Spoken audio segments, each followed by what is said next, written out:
എല്ലാവർക്കും all in one home study എന്ന എൻ്റെ ചാനലിലേക്ക് സ്വാഗതം. നമ്മൾ അക്കൗണ്ടൻസിയാണ് ഇന്ന് പഠിക്കാൻ പോകുന്നത്. +1 അക്കൗണ്ടൻസി. അതിൽ നമ്മൾ അക്കൗണ്ട് ഇക്വേഷൻ എന്താണെന്നും എങ്ങനെയാണ് അക്കൗണ്ട് ഇക്വേഷൻ ചെയ്യുക എന്നും മനസ്സിലാക്കി കഴിഞ്ഞതാണ്. 2-3 പ്രോബ്ലംസ് ചെയ്ത് പഠിച്ചു അല്ലേ? മനസ്സിലായി കഴിഞ്ഞതല്ലേ? ഇന്ന് നമ്മൾ പഠിക്കാൻ പോകുന്നത് ഡബിൾ എൻട്രി ബുക്ക് കീപ്പിങ്ങിനെ പറ്റിയാണ്. ശ്രദ്ധിക്കുക. Double entry system of accounting. What is double entry system of accounting? The system of account keeping by which two aspects of a transactions are recorded is called double entry system of accounting. Double entry system of accounting എന്ന് പറഞ്ഞാൽ എന്താണ്? ഓരോ ഇടപാടിൻ്റെയും 2 ഘടകങ്ങൾ, 2 aspects record ചെയ്യുന്ന സമ്പ്രദായത്തെയാണ് double entry system of accounting എന്ന് പറയുന്നത്. നമ്മൾ ആദ്യമേ മനസ്സിലാക്കിയിട്ടുണ്ട്, ഓരോ ഇടപാടിനും 2 ഘടകങ്ങളുണ്ടായിരിക്കും. അക്കൗണ്ട് ഇക്വേഷനിൽ തന്നെ നമ്മൾ മനസ്സിലാക്കിയിട്ടുണ്ട്. ആ 2 ഘടകങ്ങളും റെക്കോർഡ് ചെയ്യുന്ന സമ്പ്രദായത്തെയാണ് double entry system of accounting എന്ന് പറയുന്നത്. Books of original entry. When transactions are recorded at the first time in a book, such a book is called a book of original entry. There are different types of books of original entry. Books of original entry എന്ന് പറഞ്ഞാൽ എന്താണ്? എപ്പോഴാണോ ഇടപാട് നടന്ന് കഴിഞ്ഞ പാട് ആദ്യമായിട്ട് ഇടപാടുകൾ റെക്കോർഡ് ചെയ്യുന്നത്, ആ ബുക്കിനെയാണ് ബുക്സ് ഓഫ് ഒറിജിനൽ എൻട്രി എന്ന് പറയുന്നത്. ബുക്സ് ഓഫ് ഒറിജിനൽ എൻട്രി പല വിധത്തിലുണ്ട്. അവ ഏതൊക്കെയാണ്? There are different types of books of original entry. They are journal, cash book, purchases book, sales book, purchases return book, sales returns book, bills payable book, bills receivable book, etcetera. ഇതൊക്കെ books of original entry ആണ്. ഇനി നമ്മൾ പഠിക്കാൻ പോകുന്നത് types of അക്കൗണ്ട്സിനെ പറ്റിയാണ്. There are generally 3 types of accounts. First real account, second nominal account, third personal account. There are 3 types of account. What are they? Real account, nominal account, personal account. First real account. Real accounts are accounts of assets and properties.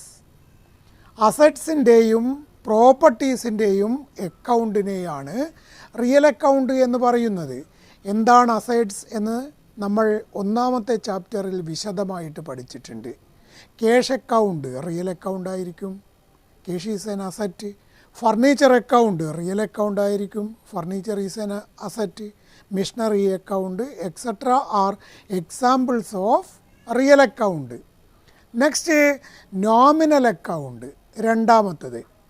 Nominal account എന്ന് പറഞ്ഞാൽ ചിലവുകളുടെയും വരുമാനത്തിൻ്റെയും അക്കൗണ്ടാണ്. Nominal accounts are accounts of incomes and gains and expenses or losses. ചിലവുകൾ അല്ലെങ്കിൽ നഷ്ടങ്ങളുടെയും വരുമാനം അല്ലെങ്കിൽ നേട്ടങ്ങളുടെയും അക്കൗണ്ടാണ് നോമിനൽ അക്കൗണ്ട്. പെയ്ഡ് സാലറി, അതിലെ സാലറീസ് അക്കൗണ്ട് നോമിനൽ അക്കൗണ്ടാണ്. വേജസ് അക്കൗണ്ട്, വേജസ് എക്സ്പെൻസ് ആണല്ലോ, നോമിനൽ അക്കൗണ്ടാണ്. Commission account, rent account, interest account, ഇതൊക്കെ നോമിനൽ അക്കൗണ്ടിന് എക്സാമ്പിൾസാണ്. Third personal account. Personal accounts are accounts in the name of persons, firms or companies. വ്യക്തികളുടെ പേരിലുള്ള അക്കൗണ്ടുകൾ, സ്ഥാപനത്തിൻ്റെ പേരിലുള്ള അക്കൗണ്ടുകൾ, കമ്പനികളുടെ പേരിലുള്ള അക്കൗണ്ടുകളൊക്കെ ഇതൊക്കെ അറിയപ്പെടുന്നത് പേഴ്സണൽ അക്കൗണ്ട് എന്ന പേരിലാണ്. Personal account, Raman's account, Krishnan's account, Joseph's account, Hameed's account, ഇതൊക്കെ പേഴ്സണൽ അക്കൗണ്ട്സിന് എക്സാമ്പിൾസാണ്. വെറൈറ്റി ഷോപ്സ് അക്കൗണ്ട് ഒരു സ്ഥാപനത്തിൻ്റെ പേരാണ്, അത് പേഴ്സണൽ അക്കൗണ്ടിൻ്റെ എക്സാമ്പിൾസാണ്. അതേപോലെ അപ്പോളോ ടയേഴ്സ് ലിമിറ്റഡ്സ് അക്കൗണ്ട് കമ്പനിയുടെ പേരിലുള്ള account, Kerala transport companies account, ഇതൊക്കെ കമ്പനിയുടെ പേരിലുള്ള അക്കൗണ്ടാണ്, അതുകൊണ്ട് തന്നെ പേഴ്സണൽ അക്കൗണ്ട് ആകുന്നു. അപ്പോൾ പേഴ്സണൽ അക്കൗണ്ട്സിന് എക്സാമ്പിൾസ് നമ്മൾ മനസ്സിലാക്കി കഴിഞ്ഞു. ഇനി നമ്മൾ പഠിക്കാൻ പോകുന്നത് rules of debit and credit. First rule ശ്രദ്ധിക്കുക. In the case of real account, debit what comes in and credit what goes out. Real account എന്തിൻ്റെ അക്കൗണ്ടാണെന്ന് നമ്മൾ നേരത്തെ പഠിച്ചു. അസറ്റിൻ്റെ അക്കൗണ്ടാണ് റിയൽ അക്കൗണ്ട്. അതിൻ്റെ റൂൾ എന്താണ്?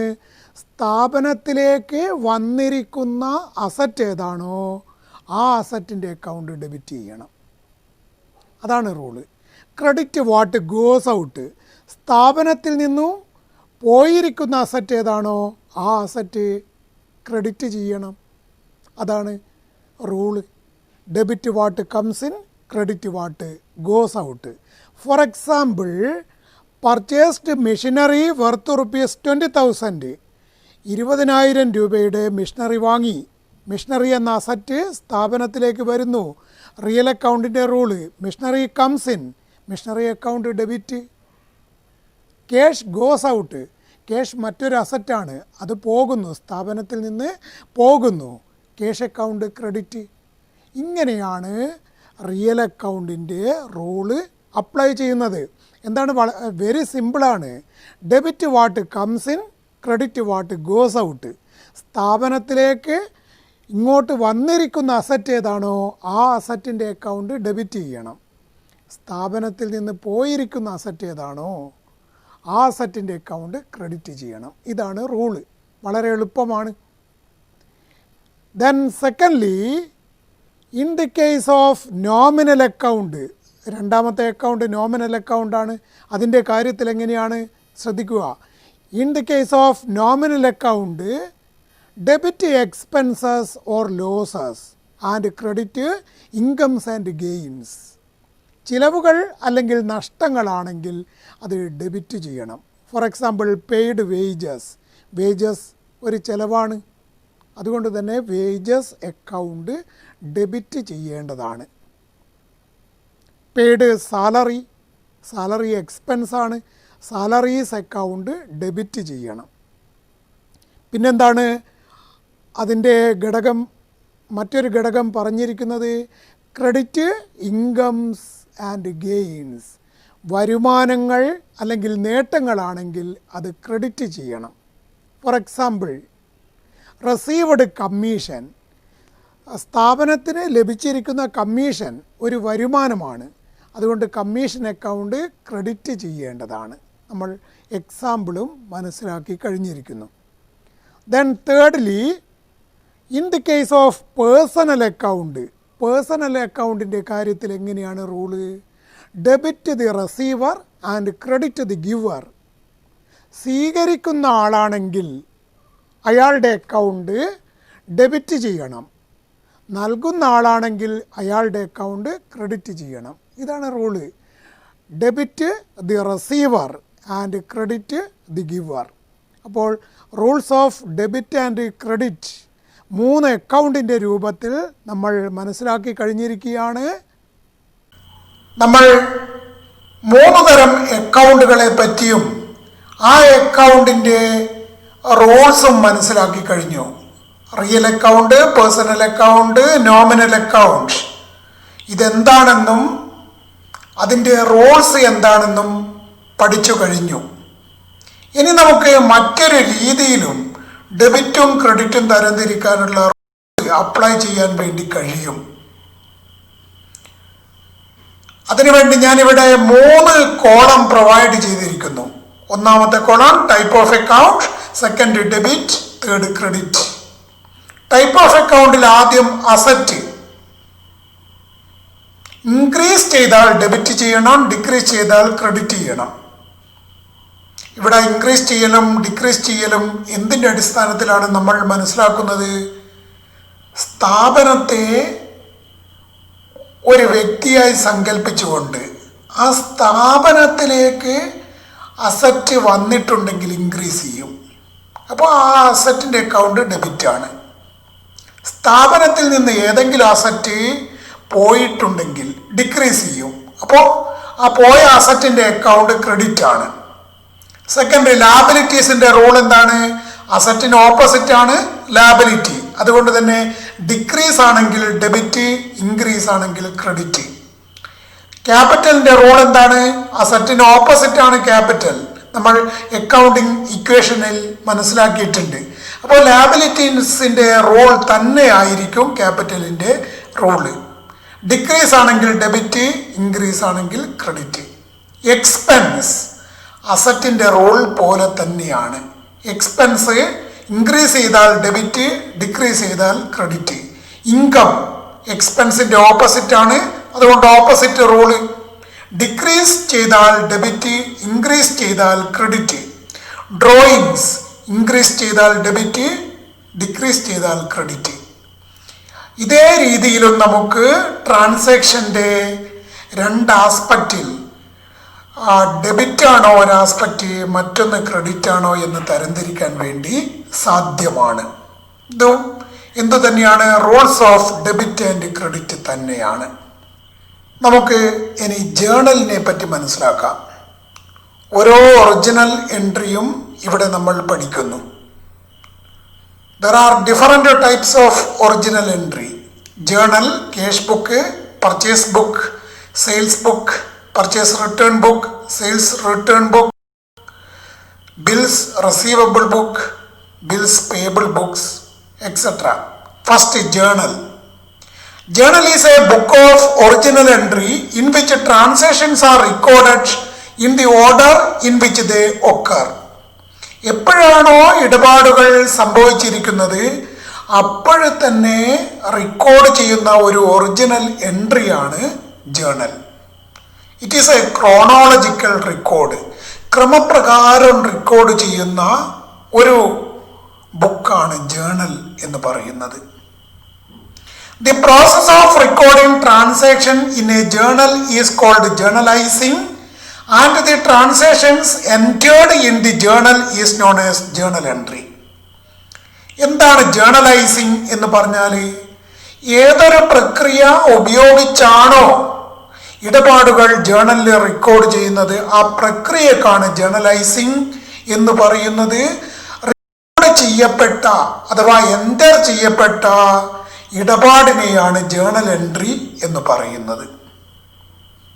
അപ്പോൾ നമ്മൾ ഇപ്പോൾ മനസ്സിലാക്കിയത് what is journal, what is journalising and what is journal entry.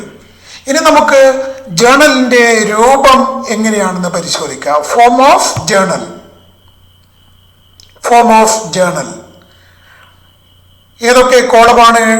Date column, particulars column, LF അഥവാ ledger folio column, debit rupees, credit rupees. ഇത്രയും കോളംസ് ആണ് ജേണലിന് ഉള്ളത്. ഡേറ്റ് കോളം ഡേറ്റ് എഴുതാൻ വേണ്ടിയിട്ടുള്ളതാണ്, അതിൻ്റെ വലുപ്പമാണ് അതിന് വേണ്ടത്. പർട്ടിക്കുലേഴ്സ് കോളം ഇവിടെയാണ് ധാരാളം കാര്യങ്ങൾ. ഏത് അക്കൗണ്ട് ഡെബിറ്റാണ്, ഏത് അക്കൗണ്ട് ക്രെഡിറ്റ് ആണ്, പിന്നെ ട്രാൻസാക്ഷനെ പറ്റിയുള്ള ചെറിയ വിവരണം ഒക്കെ കാണിക്കുന്നത് പർട്ടിക്കുലേഴ്സ് കോളത്തിലാണ്. അതുകൊണ്ട് തന്നെ പർട്ടിക്കുലേഴ്സ് കോളത്തിന് നല്ല വലിപ്പം ഉണ്ടായിരിക്കണം. കൂടുതൽ കാര്യങ്ങൾ എഴുതുന്ന കോളമാണ് പർട്ടിക്കുലേഴ്സ് കോളം. അതുകൊണ്ട് തന്നെ അതൊരു വലിയ കോളമാണ്. LF കോളം അഥവാ ലെഡ്ജർ ഫോളിയോ കോളം. ജേണലിൽ കാണിച്ചിരിക്കുന്ന അക്കൗണ്ട് ലെഡ്ജറിൽ എത്രാമത്തെ പേജിലാണ് ഉള്ളത് എന്ന് കാണിക്കാൻ വേണ്ടിയിട്ടുള്ള കോളമാണിത്. നമ്മൾ ചെയ്യുന്ന അവസരത്തിൽ, ജേണൽ ചെയ്യുന്ന അവസരത്തിൽ ഇതിൽ യാതൊന്നും സാധാരണയായിട്ട് എഴുതാറില്ല. എന്നാൽ വ്യാപാരികൾ എഴുതുമ്പോൾ അതിൽ പേജ് നമ്പർ കൂടെ കാണിക്കാറുണ്ട്. ലെഡ്ജർ ഫോളിയോ കോളം എന്നാണ് ഈ കോളം അറിയപ്പെടുന്നത്. ചുരുക്കി LF കോളം എന്ന് വിളിക്കുന്നു. Debit rupees. ഡെബിറ്റിലെ അക്കൗണ്ട് ഏതാണോ അതിൻ്റെ തുക കാണിക്കാൻ വേണ്ടിയുള്ള കോളമാണ് debit rupees column. Credit rupees, ക്രെഡിറ്റിലെ അക്കൗണ്ട് ഏതാണോ അതിൻ്റെ തുക കാണിക്കാൻ വേണ്ടിയിട്ടുള്ള കോളമാണ് ക്രെഡിറ്റ് കോളം. ഇത്രയും കോളമാണ് ജേണലിന് ഉള്ളത്. 5 കോളം. അതിൽ ഡേറ്റ് കോളം ഡേറ്റ് കാണിക്കാൻ വേണ്ടിയിട്ടാണ്, അതിൻ്റെ വലിപ്പം മാത്രമേ വേണ്ടൂ. പർട്ടിക്കുലേഴ്സ് കോളത്തിന് നല്ല വലിപ്പം ഉണ്ടായിരിക്കണം. ലെഡ്ജർ ഫോളിയോ കോളം സാധാരണയായിട്ട് ഒന്നും എഴുതുന്നില്ല. LF അത് എഴുതാൻ പറ്റുന്ന ആ വലിപ്പം മാത്രമേ ലെഡ്ജർ ഫോളിയോ കോളത്തിന് ആവശ്യമുള്ളൂ. ഡെബിറ്റ് റുപ്പീസ് തുക എഴുതാൻ വേണ്ടിയുള്ള വലിപ്പം അവിടെ ഉണ്ടായിരിക്കണം. അവിടെ കുത്തിപ്പെറുക്കിയൊന്നും എഴുതാൻ പാടില്ല. വളരെ വൃത്തിയിൽ ആ ഫിഗേഴ്സ് തുക എഴുതാൻ വേണ്ടി കഴിയണം. അതിന് വേണ്ടിയിട്ടുള്ള കോളമാണ് ക്രെഡിറ്റ് റുപ്പീസ് കോളവും തുക എഴുതാൻ വേണ്ടിയുള്ള കോളമാണ്. ഒരേ വലുപ്പമാണ് ഡെബിറ്റ് റുപ്പീസ് കോളത്തിനും ക്രെഡിറ്റ് റുപ്പീസ് കോളത്തിനും. അപ്പോൾ ജേണലിൻ്റെ മാതൃക മനസ്സിലായി എന്ന് വിശ്വസിക്കുന്നു. സെൻട്രൽ ആയിട്ട് ഇതിൻ്റെ വരച്ചതിൻ്റെ കേന്ദ്രസ്ഥാനത്ത് മുകളിലായിട്ട് ജേണൽ എന്ന് എഴുതുകയും ചെയ്യും. ജേണലിൻ്റെ രൂപം മനസ്സിലാക്കി എന്ന് വിശ്വസിക്കുന്നു. നമുക്ക് എന്താണ് നരേഷൻ എന്നുകൂടെ ഈ വിഭാഗത്തിൽ പഠിക്കാം. നരേഷൻ പർട്ടിക്കുലേഴ്സ് കോളത്തിൽ ഏത് അക്കൗണ്ട് ഡെബിറ്റ് ഏത് അക്കൗണ്ട് ക്രെഡിറ്റ് എന്ന് എഴുതി കഴിഞ്ഞാൽ ചെറിയൊരു വിവരണം കൂടെ എഴുതും. ആ വിവരണത്തെയാണ് നരേഷൻ എന്ന് പറയുന്നത്. What is narration? A brief explanation of a transaction in the journal is called narration. നടന്നിരിക്കുന്ന ഇടപാടിനെ സംബന്ധിച്ചുള്ള ഏറ്റവും ചുരുങ്ങിയ ഒരു വിവരണം ബ്രാക്കറ്റിൽ പർട്ടിക്കുലേഴ്സ് കോളത്തിൽ നൽകും. ഇതിനെയാണ് നരേഷൻ എന്ന് പറയുന്നത്. ഈ ചാനൽ ഇതുവരെ സബ്സ്ക്രൈബ് ചെയ്തിട്ടില്ല എങ്കിൽ സബ്സ്ക്രൈബ് ചെയ്യുക. തൊട്ടടുത്ത ബെല്ലൈക്കൺ പ്രസ് ചെയ്യുക. ഞങ്ങൾ അപ്ലോഡ് ചെയ്യുന്ന വീഡിയോകളുടെ നോട്ടിഫിക്കേഷൻ നിങ്ങൾക്ക് ലഭിക്കുന്നതായിരിക്കും. വീഡിയോ ലൈക്ക് ചെയ്യുക. എങ്ങനെയുണ്ട് എന്ന് കമൻറ്റ് ചെയ്യുക.